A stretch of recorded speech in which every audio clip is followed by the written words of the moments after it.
J'ai effectué ma thèse de décembre 2006 à avril 2010. J'étais ingénieur de l'UTC génie mécanique.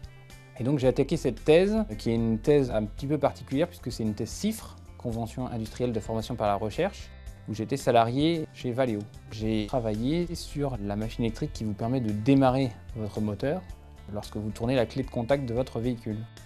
Aujourd'hui, on cherche à limiter la consommation de carburant de votre véhicule. Et l'une des phases où vous consommez du carburant alors que votre véhicule ne roule pas, c'est le feu. Vous pouvez rester 1 minute à un feu rouge, votre moteur tourne, vous polluez la planète et pour autant, vous n'avancez pas.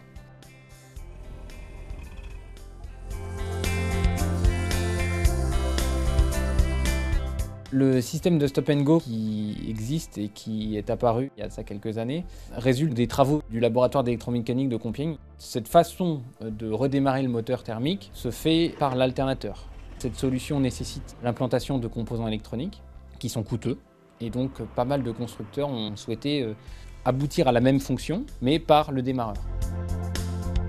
Il y avait vraiment un saut technologique à faire pour que ces démarreurs qui démarrent 10 000 fois sur un modèle conventionnel puissent le démarrer 100 000, 200 000, 300 000 fois.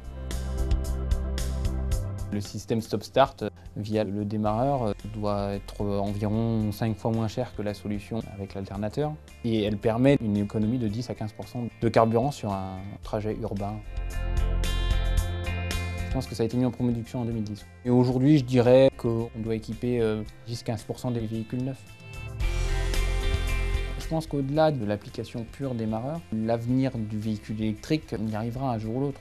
Les développements qui ont été faits dans le cadre de cette thèse, notamment en termes de gestion d'un courant impulsionnel très fort, c'est des thématiques qu'on retrouvera dans le véhicule électrique. Donc les travaux, je pense, serviront.